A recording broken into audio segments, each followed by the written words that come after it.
Welcome to the Sunflower Conversations, where we explore the Hidden Disabilities Sunflower and its role in supporting people with hidden disabilities.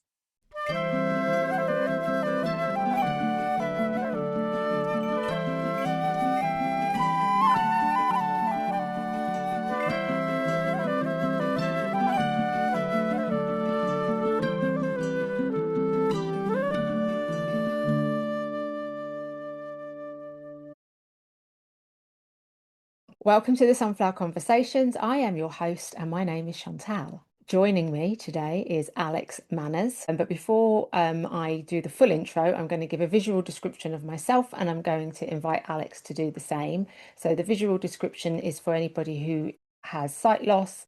And yeah, just because we're recording this as an audio, but we also have video as well. So to give you an idea of what we look like. So I am a woman. I am middle-aged. I've got brown skin and I've got long brown curly hair and I wearing clear framed glasses and I have a sunflower, proud to support the sunflower lanyard on. Alex, welcome. Would you be able to just give a visual description of yourself, please? Yes, thank you for having me. So I'm Alex Manners. I'm a 29-year-old man. I have light brown hair and I'm wearing an orange jumper and orange framed glasses.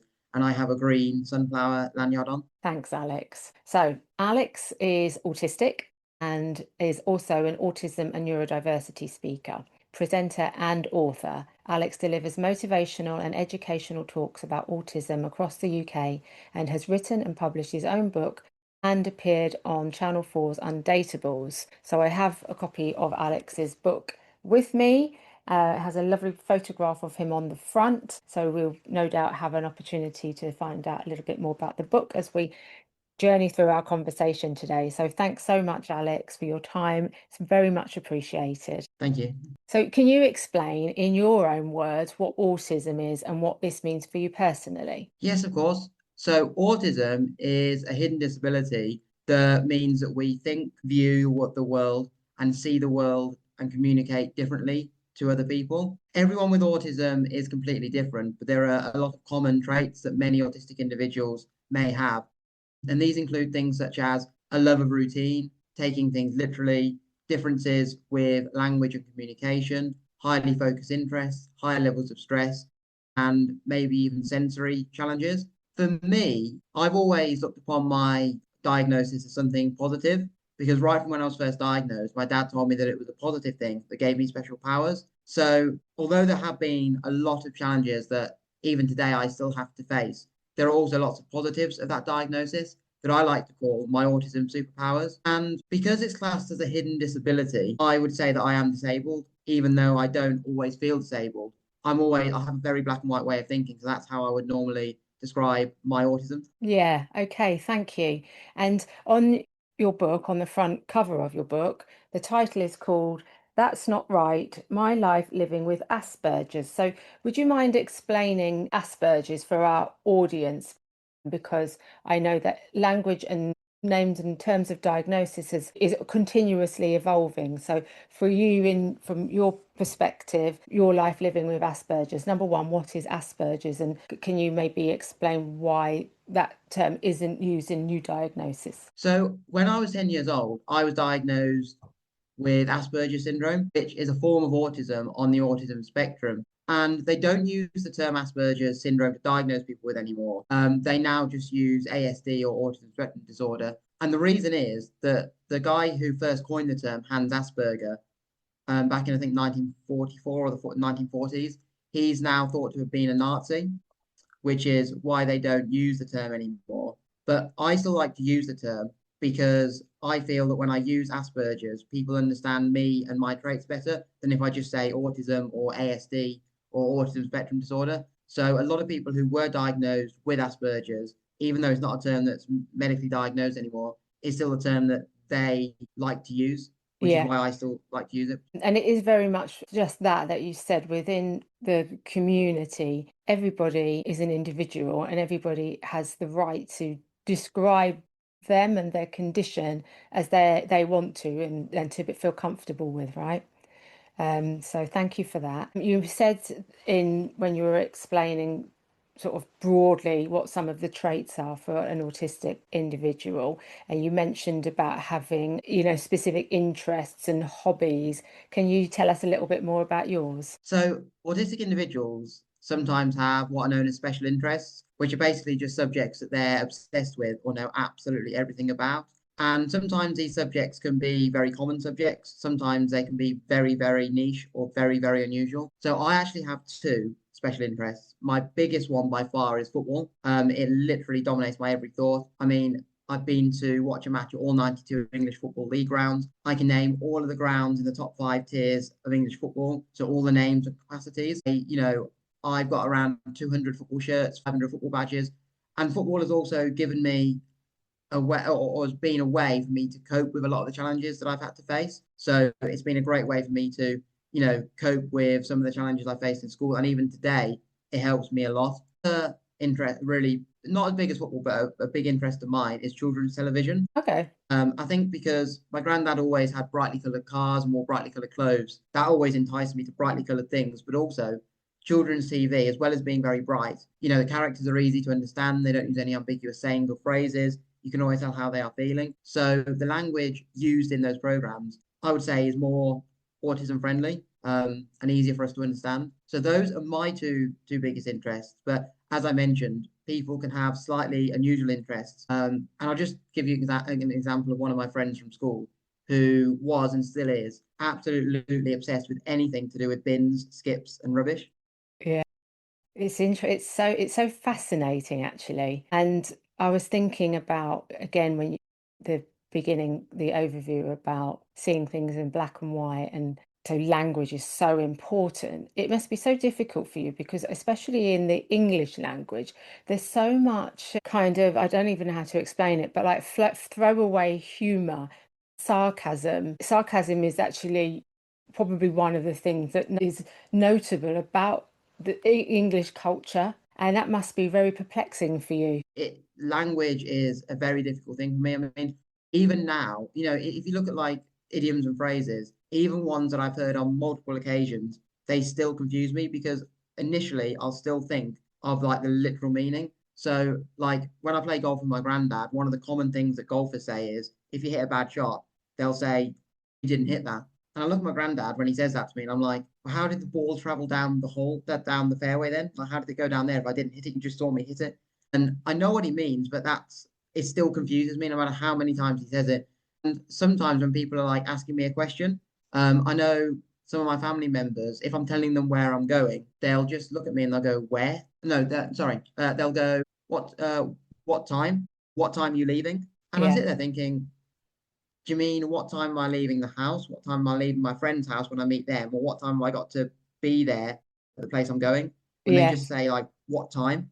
Or what time are you leaving? And I find that really confusing because it doesn't make sense. And sometimes just changing like one word in a sentence can alter our whole understanding of a question or what yeah. someone has said. Yes, so there must have been so many occasions where you've got totally the wrong end of the stick. Do you understand what that means? Got so Yeah, I've just done it. I've just done it myself, haven't I? Oh, gosh. So there must be so many occasions where you have not understood the intention behind what somebody has said to you. I mean, I always use this example of when my uncle took me to visit my grandma in hospital, and he said to me, "Is she in Solihull, where we live?" And I said, "Yes." He came to pick me up about 3 days later, and we were driving past Solihull Hospital, and he goes, "Where should we park?" And I said, "Oh, we don't want to park in there. She's not in that hospital." And he was like, "But you told me she was in Solihull." I said, "Yeah, she is in Solihull, but she's in a different hospital further down the road." Now, my uncle couldn't understand how I didn't understand that he meant Solihull Hospital. Yes. And because he'd missed out the word hospital, I thought he meant the area of Solihull rather than the hospital. And I mean, it was lucky that this other hospital was literally just 2 miles down the same road. But I Yeah. mean, if he'd have said something like Manchester or Birmingham, we could have been the wrong side of it. Oh my gosh. Yeah, yeah. Wow. Yeah. That's why these podcasts are so useful, I think, to give a space to everybody, individuals, to talk about their own specific symptoms or just Traits. personality traits so that neurotypical individuals can think a bit more carefully about communication, because everything we do is either written communication or it's verbal, and trying to make sure that it's simple and plain language and not using silly phrases like the wrong end of the stick, which is what I just did, just to make life more accessible. You are listening to the Sunflower Conversations with Chantal. To learn more about the sunflower, visit our website. Details are in the show notes.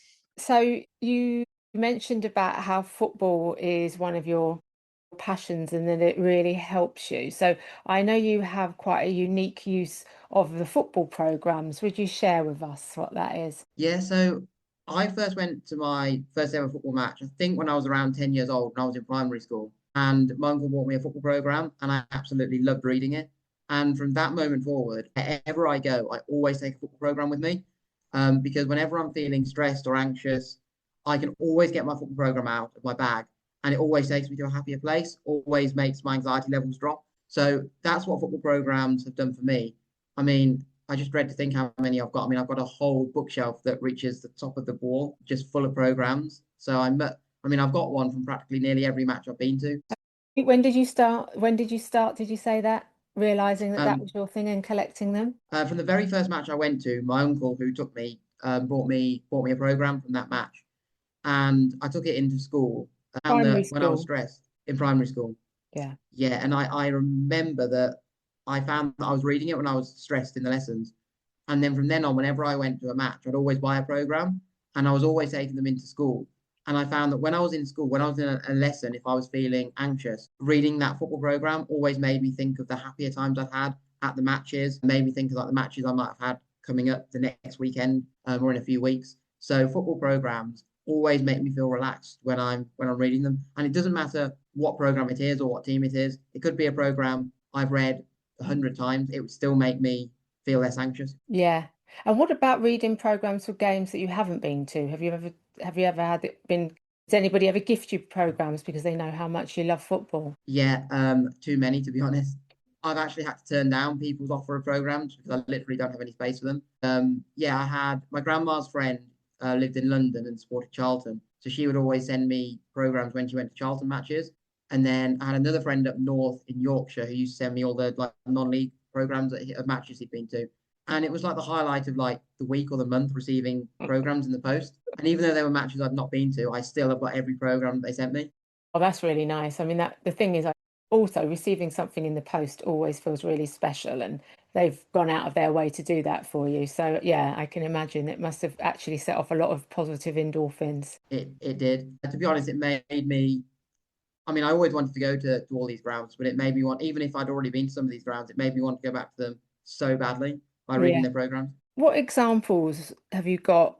We've discussed communication, and you might have some more examples, but of the barriers that you encounter due to the traits that you have from, autistic spectrum disorder. Well, there are a lot of challenges I face as a result of my autism. A lot of these traits happen, a lot of the challenges I face are in school, but because autism is something that I'll have for the rest of my life, I still have a lot of those challenges today, even though now I'm 29. So, one thing is that I have a lot of sensory difficulties. So, the feel of like labels in the back of shirts and seams at the ends of socks literally drive me insane. So, I can't physically wear a shirt with a label in the back and with seams at the ends of socks, which to me feel like a thin piece of wire scratching my toes. Oof.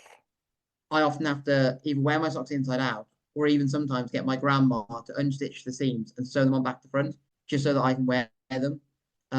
Things like sounds, so ticking radiators and ticking clocks drive me insane. If I'm in a room and I'm trying to work or go to sleep and I can hear one of those sounds, I just won't be able to concentrate or sleep. Meltdowns are a common trait that individuals on the spectrum and autistic individuals will experience.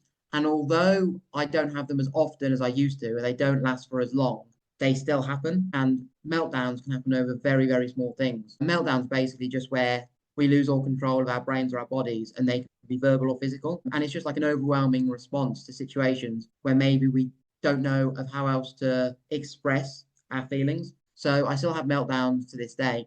And I mean, there are loads of other challenges that I face. Quickly ask you about the meltdown, because it is an expression I think that lots of people will be common with now, but I don't know how much people fully understand that the feeling, what happens. It's not just having a temper tantrum, is it? No, not at all. I mean, for me, when I was younger and I used to have a meltdown, I would come home from school and like one little tiny thing, like it could be me, spilling a bit of water on my sock or my sister saying something to me or hearing a ticking radiator, and I would instantly go bang straight into a meltdown where I would be like shouting. My meltdowns were never physical, so I never broke anything or hurt anyone. My meltdowns were always verbal, so it was always just me literally just shouting, screaming around the house, calling. I mean, I'm not embarrassed to say, but like calling my mum every bad name you could think of. And the reason was it wasn't that one thing at home that had caused the meltdown, but it would have been like a series of 7 or 8 things that had gone on throughout the school day or week that had mounted up inside me. And if you imagine like that last little piece of string just suddenly snapping, that's how it was for me. And because I'd been masking all day at school and I hadn't felt comfortable to express my feelings, it was only when I was around my parents and in the safe environment of my home that I felt truly able to basically unmask and have these meltdowns. And then how would you feel afterwards once so for you, is it better to be just everybody just sort of leave you alone and give you a wide berth? Or did you want to be soothed or spoken to? How did you sort of navigate? How do you navigate out of them, and how do you feel immediately afterwards, physically and mentally? I mean, when I was younger and I had these meltdowns at home, I almost felt like every time I had a meltdown, I would have two because I'd have this meltdown over what the one thing that had happened at home, but because of the challenges I'd had in school. And then as I was sort of on that stage where I was calming down and coming out of that meltdown, my sisters, because I have two younger sisters, one of them would always be able to say something to me that would make my stress go like literally, it was the term skyrocket. Yes. And I would probably be even more stressed about what my sisters had said than the initial meltdown or thing I'd had a meltdown about in the first place. But then once they had both sort of finished and I completely recovered from those meltdowns, I would just be feeling depressed. Just literally, I'd sit in my room crying, feeling depressed. And the reason I was feeling depressed is because I was so low on energy, and also because I was just so almost ashamed of what I had said to my mum during those meltdowns and how hard it was for her. And I was very lucky that my mum never blamed me for anything I said to her because she knew that I didn't mean what I said, and that I'd always say sorry afterwards, and that it was the challenges I faced, like in school or elsewhere, that were the main reasons. But yeah, after the meltdowns had finished, I was just depressed about what I'd said to my mum. Yeah, yeah. I mean, that's a heavy burden for a child or young person or adult, isn't it? Because, the people that love you the most.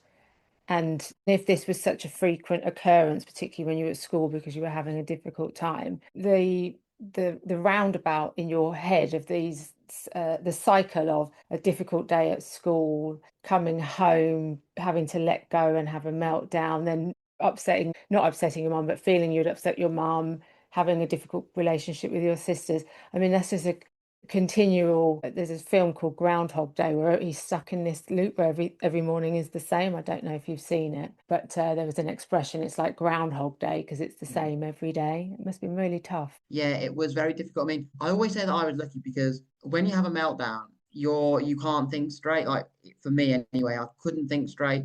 I couldn't process anything. What people were telling me just wasn't going into my brain. But then you would think that because my brain just couldn't think properly, if I wanted to hit something, I'd hit something, or if I wanted to break something, I'd break it, which I know, unfortunately, some individuals with autism do because meltdowns affect people differently. But I still had that somehow in my brain, I still had that thinking of if I break something, the feeling of depression is going to be worse afterwards because I know I've just broken something. So even though I was in this meltdown where I couldn't control what I was saying, I could control what I was doing to the point where I never ever broke anything or hurt anyone during a meltdown, Yeah, which I feel very, very lucky that I was able to have yeah, even at least that little bit of control. yeah. So there is an element of rationality in there when everything else is spiraled out of control. It's as if I needed to have that meltdown. I couldn't really control it, but there was like a little voice in my head saying, don't break anything, don't hurt anyone, because you'll Mm, feel worse afterwards. Knowing how bad I would feel, or knowing how bad I felt after a meltdown by just saying things, the thought of then breaking something, the feeling after having broken something or hurt someone,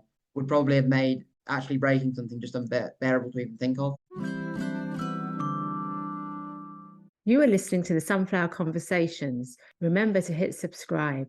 And sorry, I interrupted you to sort of go a bit deeper in about meltdowns, but you were going to say about some of the other challenges that you have experienced or face. Yeah, I mean, there's loads of challenges that I face, and I'll probably come out of this this interview thinking, oh, I've missed some like challenges that I face regularly. But things like routine is a really well was. I'm much better at coping with changes, but routine was a big thing for me, and changes were very difficult. So when we used to go on holiday, we always used to go with a lot of different people in our family, and there'd always be sort of two different things happening every day. And to try and decide what I wanted to do, if I wanted to go with that set of people or that set of people, was just, I used to stand there for like 10 minutes wondering what to do. And once I'd made the decision, I was constantly worried about whether I'd made the right decision. So that was always a challenge.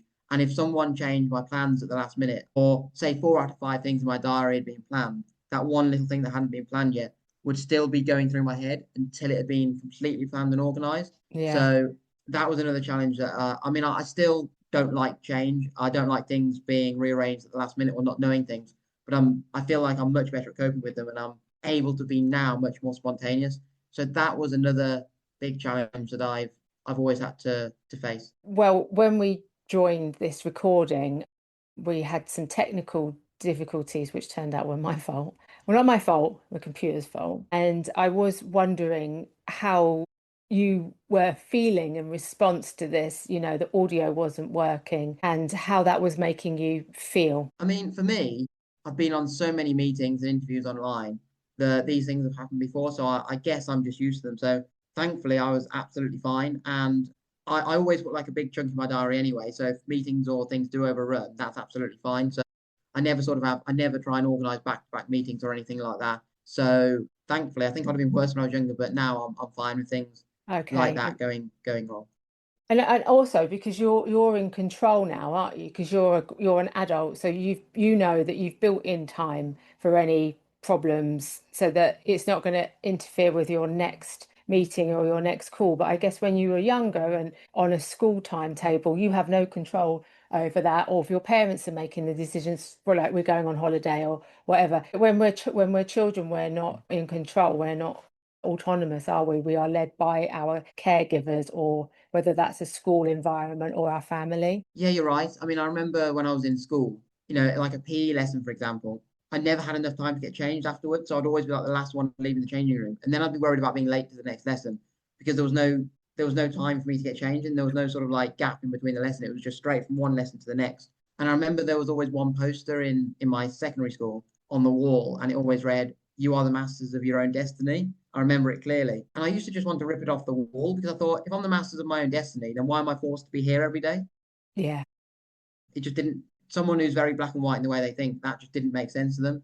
But yeah, you're right. Now because I've got my own business and I work for myself, I've got total control over my own time and my week. So if I don't want to plan something back to back, like 2 meetings back to back, I don't have to if I don't want to, which is fantastic because it means that there are less things that could potentially go wrong and cause me to have a meltdown or become stressed. And so do you think running your own business is the ideal solution or scenario for you, because you have total autonomy over what you do and when you do it? Would you think you would find it challenging working for an employer? Have you worked for an employer? I think so. For me, having my own business has meant, because I have my own business now, presenting talks all over the UK and doing a lot of autism training, talking about my experiences of growing up with autism. And I think I've been able to meet so many amazing people, visit so many wonderful places, experience so many things that I think if I was working for another employer or someone else, I just wouldn't have been able to do.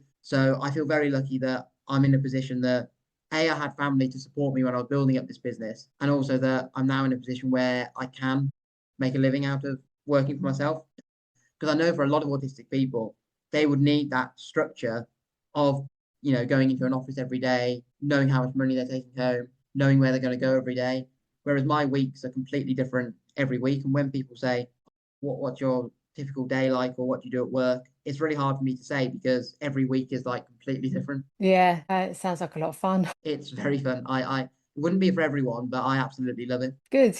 And then Let's hear a little bit more about your book. So it's called That's Not Right, My Life Living with Asperger's. I think I know what inspired you to write it, but can you please share with everybody what inspired you to write it and what was the process like? So when I was younger, nothing was right. And my parents remember that I'd always be saying, that's not right about literally everything. So I remember one of the things I would say, like there was I wouldn't even call it a hill. It was like a slight incline in the road up to where our school was. And I used to get so annoyed about this hill that I actually once wrote to the Prime Minister to ban hills. I must have been very young. And even today, like about 2 weeks ago, I drove my friends down this exact road and they were like, is this the hill in your book that you wrote to the Prime Minister about? And I'm like, yeah. And they're like, but where is it? Like, this surely isn't a hill.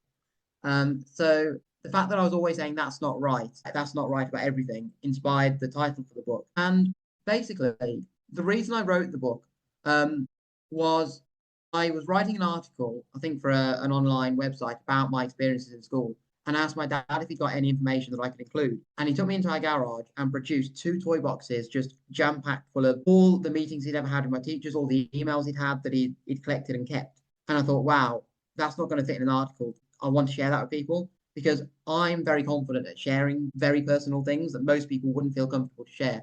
And because I'm very confident at sharing them, I want people to have a really true understanding of what living with autism, what going to school with autism is actually like. So that's what initially, or those are what initially inspired the title for the book and then inspired me to actually write the book. What I've discovered getting into the book is that life at school was very difficult for you, very, very difficult. And you're able to explain the reasons why, the scenarios, the interactions with other school children, the interactions with your teachers, the caregivers, some not very good, and the difference it made when there was a caregiver who actually did understand and somebody who you felt that you could relate to and or relay how you were feeling and them to understand and not to make judgment, which is unfortunately what we do as a society. We judge people on what we expect them to do and be like, and it's very different if you're autistic or you have Asperger's. And I mean, you talk about dance, and there's a really nice, well, it's quite descriptive to me. Alex is explaining about he didn't enjoy dance, and part of the reason for that was that it would in the dance hall where you used to have it was that it was after lunch, so there was bits on the floor. So I don't know if you want to just talk about that a little bit, and also I think there was something about in terms of not allowing you enough time to kind of understand the music to get into the rhythm before they were moving on to something else. Yeah, I think I always say that. I mean, my worst lessons at school, I'd say in primary school was dance, and one of my worst in secondary school was ceramics. And they were both my worst lessons for the same reason, for sensory difficulties. So in dance, we used to do it in our bare feet in the dinner hall, which was also the dance studio, right after lunch. And there'd still be bits of crumbs on the floor. And it used to horrify me that I'd have to feel the sensation of these crumbs beneath my feet. For me, it was like, stepping on like big slimy rocks. Yeah, It was just awful.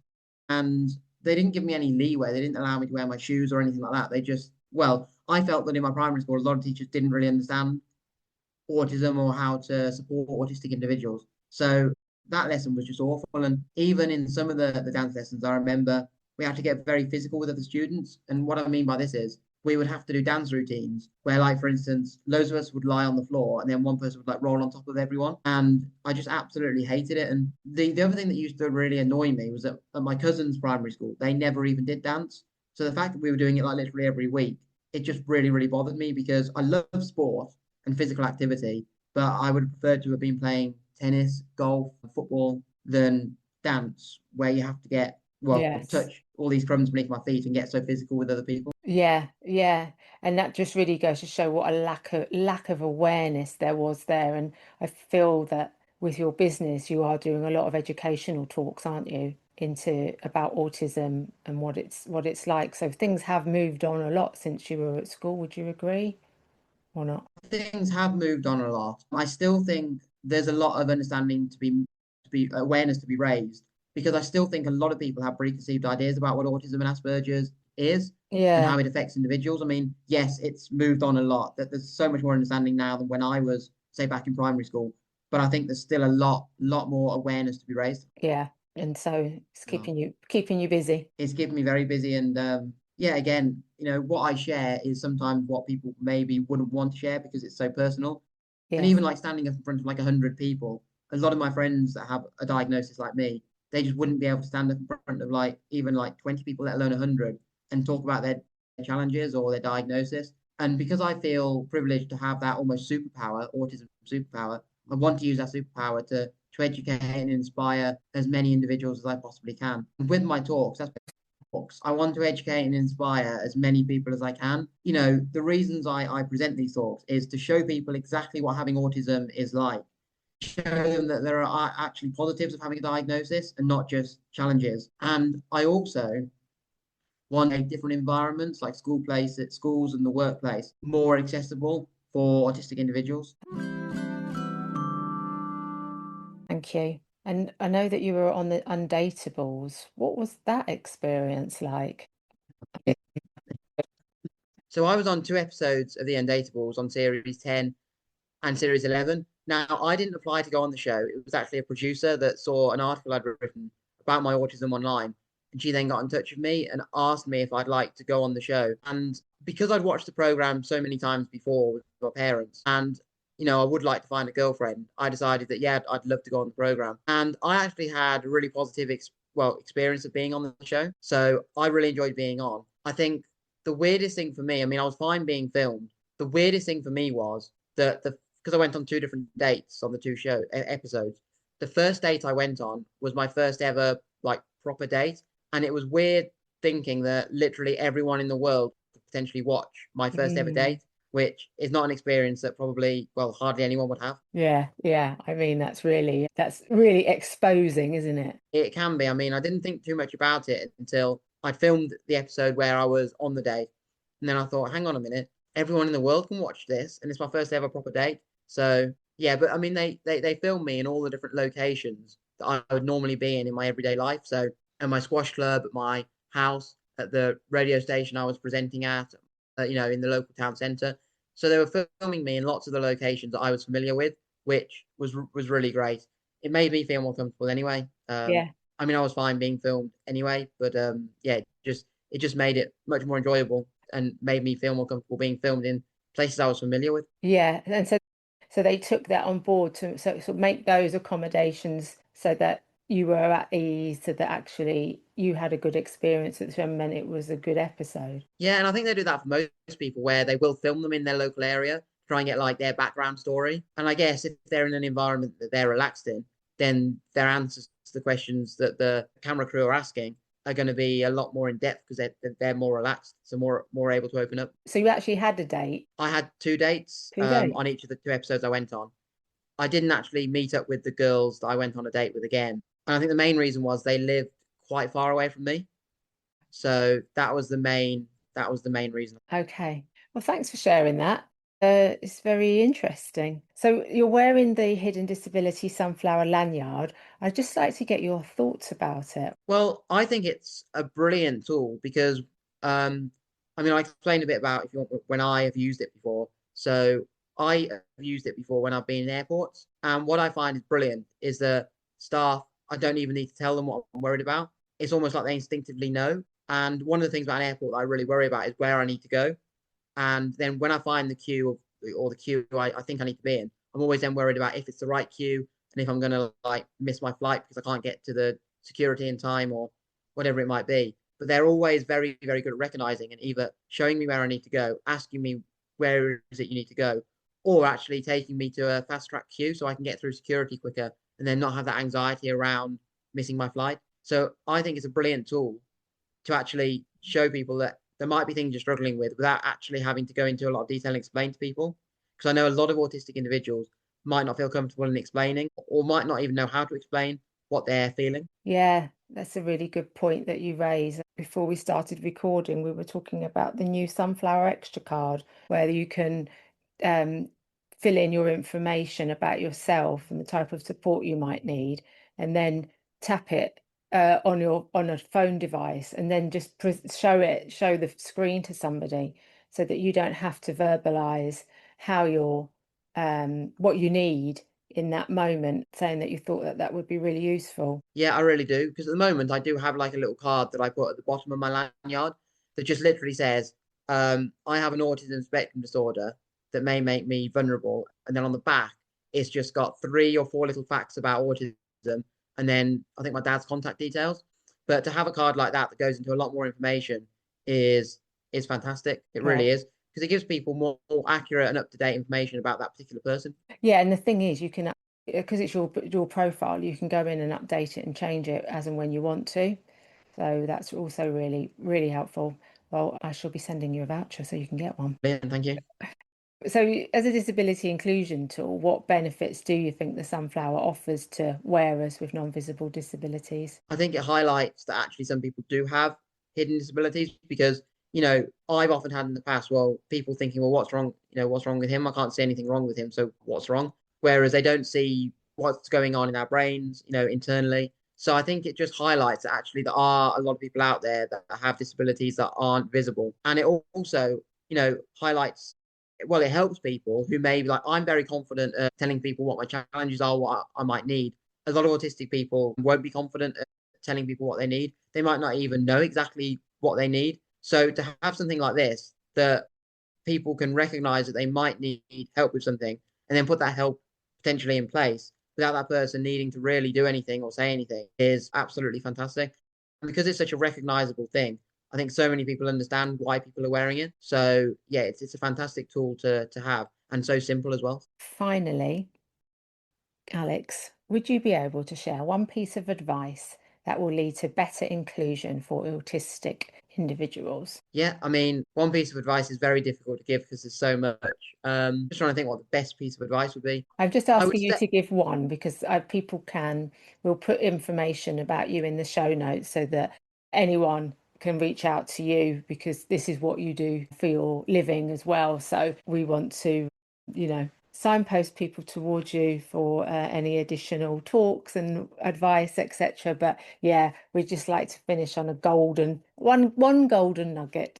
yeah. One thing I always say is if you're whether you're a parent or an employer, talk about autism in a positive light because so often we just focus on the challenges of autism. And when I was growing up, my dad always focused on my dad and my mum always focused on the positives of autism.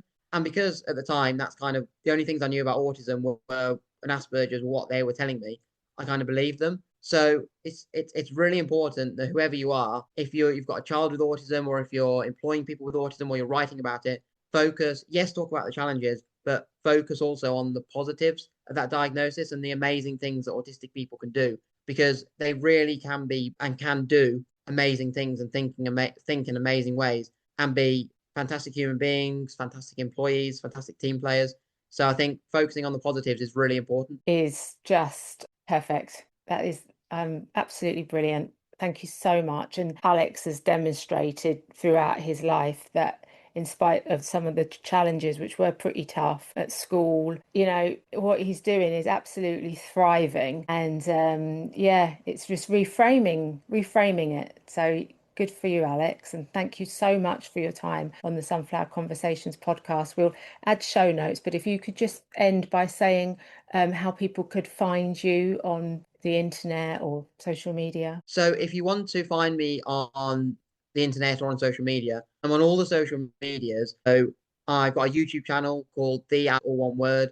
I'm on LinkedIn as Alex Manners, TikTok, Facebook, Instagram, and then I've got a website called www.thealexmanners. And if you'd like to buy my book, it's That's Not Right, My Life Living with Asperger's. And it's you can either go on my website, there's a link there, or it's on Amazon. Perfect. Well, thank you very much. And thank you everyone for joining us. If you enjoyed this podcast, please share it, leave a rating and review to help raise awareness of non-visible disabilities and the Hidden Disabilities Sunflower. You can also follow and subscribe to the Sunflower Conversations podcast.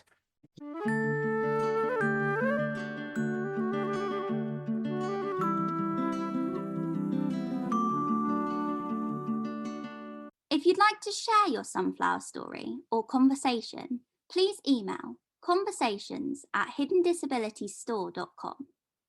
Find out more about us or listen to this recording again by checking out our insights page at hiddendisabilitiesstore.com.